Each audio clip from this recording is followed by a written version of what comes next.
Hi friends, welcome back to my YouTube channel యూరస్. ఎలా ఉన్నారు అందరూ? మీరందరూ బాగానే ఉన్నారు అనుకుంటున్నాను. ఇక ఇవాళ వీడియో విషయానికి వస్తే, ఈ వీడియోలో మీకు చూపించబోతున్నానండి నాసిక్ అండ్ భీమాశంకర్ జ్యోతిర్లింగ్. కానీ ప్రస్తుతానికి నేను సింహగఢ్ ఫోర్ట్ ట్రెక్కింగ్ చేస్తున్నానండి. వ్యూస్ అయితే మాత్రం నెక్స్ట్ లెవెల్లో ఉన్నాయి, ప్లస్ మొత్తం ఖాళీగా ఉంది. ఇది ఒక యాడెడ్ అడ్వాంటేజ్. దీపాలకు రావడం వల్ల అందరూ ఇంట్లోకి వెళ్ళినట్టున్నారు. ఈ ఫోర్ట్ ట్రెక్కింగ్ నెక్స్ట్ వీడియోలో కవర్ చేస్తాను. ప్రస్తుతానికి నాసిక్ అండ్ భీమాశంకర్ జ్యోతిర్లింగ్కి ఎలా వెళ్ళాలి, అక్కడ ఏమేమి చేయాలని చూద్దాం. నేను అందించే ఇన్ఫర్మేషన్ కనుక మీకు యూస్ఫుల్ అయినట్టయితే, నేను పెట్టే ఎఫర్ట్ కోసమైనా కొంచెం లైక్ చేసిగా వీలైతే సబ్స్క్రైబ్ చేయండి. అలాగే మీరు చూసిన వాటిలో ఏదైనా బెస్ట్ ప్లేస్ లేదంటే చూడంగా ఈ వీడియోలో బెస్ట్ పార్ట్ ఏదో కామెంట్ చేయండి. Yup, let's start for video. నేను ఎల్లారు కేవ్స్ అండ్ కృష్ణేశ్వర టెంపుల్ చూసుకొని అక్కడి నుంచి వెంటనే తిరిగి మళ్ళీ సంభాజీనగర్కి వచ్చేసానండి. అక్కడి నుంచి నాకు తపోవన్ ఎక్స్ప్రెస్ దొరికింది. ఇది డైలీ 2:40కి అట్లా సంభాజీనగర్ నుంచి స్టార్ట్ అయ్యి నాసిక్లో మనల్ని 6కి అట్లా దింపేస్తుందండి. త్రయంబకేశ్వర్ జ్యోతిర్లింగ్ మనకి వెళ్ళాలంటే ముందుగా మనం త్రయంబక్ చేరుకోవాలండి. అక్కడికి వెళ్ళాలంటే నాసిక్ బెస్ట్ ఆప్షన్ అండి. ట్రైన్ ద్వారా మనకు most of the trains Mumbai నుంచి, ఢిల్లీ నుంచి, అహ్మదాబాద్ నుంచి, హైదరాబాద్ నుంచి కూడా మోస్ట్లీ రన్ అవుతుంటాయండి.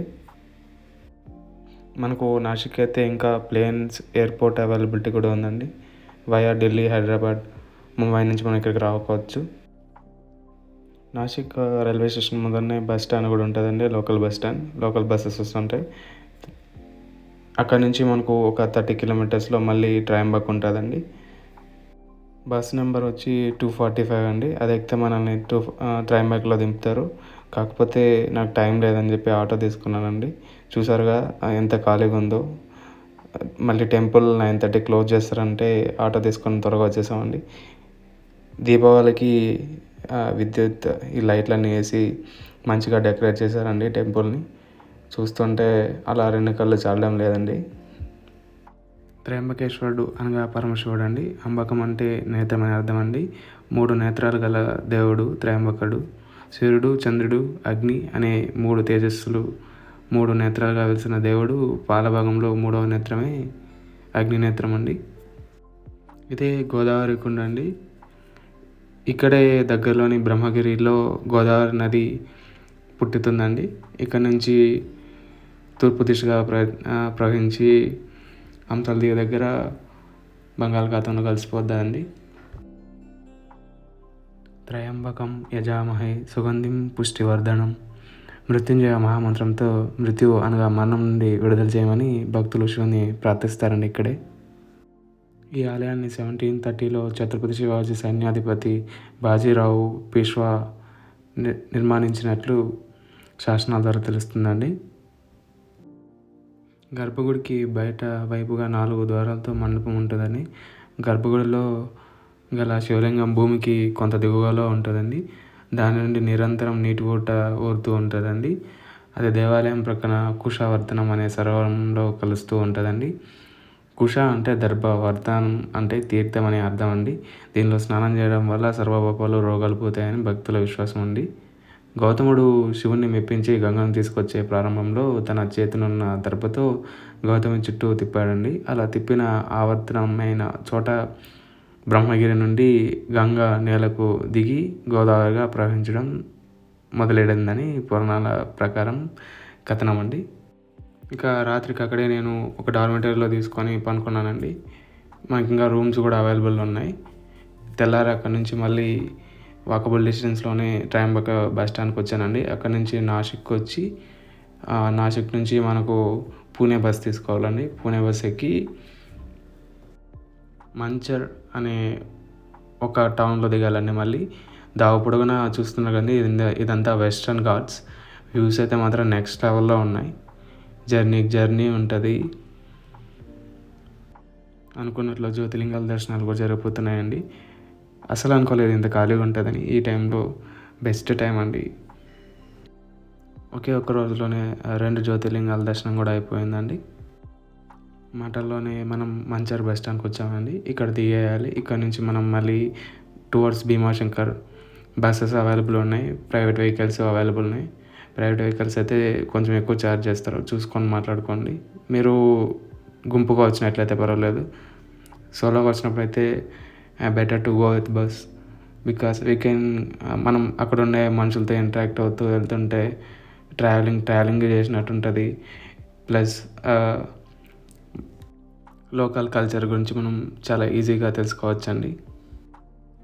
ఇంకా భీమాశంకర క్షేత్రం ద్వాదశ జ్యోతిర్లింగాల్లో ఒకటైన 6వ భీమాశంకర లింగం వెలిసిన హిందూ పుణ్యక్షేత్రం అండి. భీముడు అనే రాక్షసుడు కారణంగా తలెత్తిన విపత్తును తొలగించినందువలన ఆ భీమాశంకర జ్యోతిర్లింగంగా ప్రసిద్ధి చెందిందండి. భీమాశంకర క్షేత్రం సహ్యాద్రి పర్వత సానువుల్లో మహారాష్ట్రలోని పూణేకి 127 కిలోమీటర్లు, ముంబైకి 200 కిలోమీటర్ల దూరంలో ఉందండి.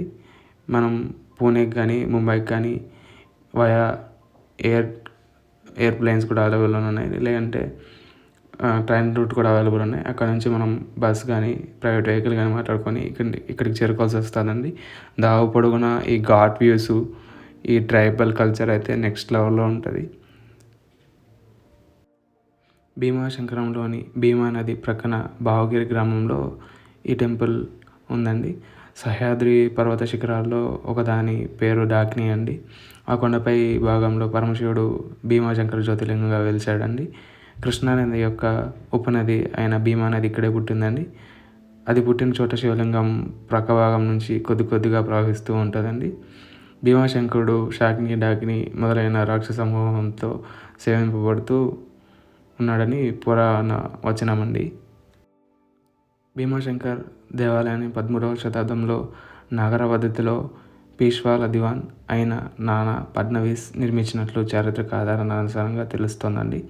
ఆ గుడి గోపురాన్ని చూడగానే ఏదో తెలియని అనుభూతి కలుగుతుందండి. నల్లటి రాతితో చెక్కిన ఆ ఆలయ శిఖరాన్ని చూడగానే ఎంతో భక్తిభావం కలుగుతుందండి. గుడి లోపల చిన్నగా ఉన్న ఆ శివలింగాన్ని వెండితో తాపడం చేశారండి. దానిపైన కత్తిఘాటు ఉంటుందండి. 1437లో చిమ్మంజీ అంతజీ నాయక్ అతను స్వామి ముందర ఉన్న సభా మండపాన్ని నిర్మించాడటండి. రఘునాథ్ పిష్వా అనే అతను ఒక నూతిని కూడా తగిలించాడండి. ఇక్కడ మనకు దావ పొడుగున స్టేయింగ్ ఆప్షన్స్ ఉన్నాయండి. మరియు టెంపుల్ దగ్గర అయితే మాత్రం కొంచెం తక్కువగా ఉన్నాయి స్టేయింగ్ ఆప్షన్స్.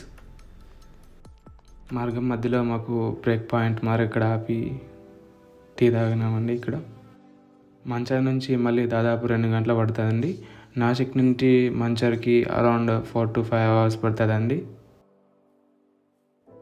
ఈ గుడి దగ్గర ఉన్న కోనేటి లోపల ఒక వినాయకుడి విగ్రహం కూడా ఉందండి. ఈ జ్యోతిర్లింగ క్షేత్రం భూమి కంటే చాలా దిగువన ఉంటుందండి. ఎన్నో ఆలయాలు పర్వత శిఖరాల పైన ఉంటాయని, కానీ ఈ లోయలో ఉండే అతి కొద్ది ఆలయాల్లో భీమాశంకర్ కూడా ఒకటండి. అన్ని జ్యోతిర్లింగాల క్షేత్రాల వల్లే భీమాశంకర్ గర్భగుడి కూడా కిందికి ఉంటుందండి. సులువైన మెట్ల మార్గం గుండా ఈ క్షేత్రానికి వెళ్ళాలండి. ఈ మార్గం గుండా కట్టెతో చేసిన మాదిరిగా ప్లాస్టిక్ స్తంభాలు పైన కూడా ప్లాస్టిక్ రూఫ్తో కడిగిన మరి అత్యంత సుందరమైన స్వాగత ద్వారంతో ఎంతో రమణీయమండి. మనల్ని స్వాగతిస్తుందండి.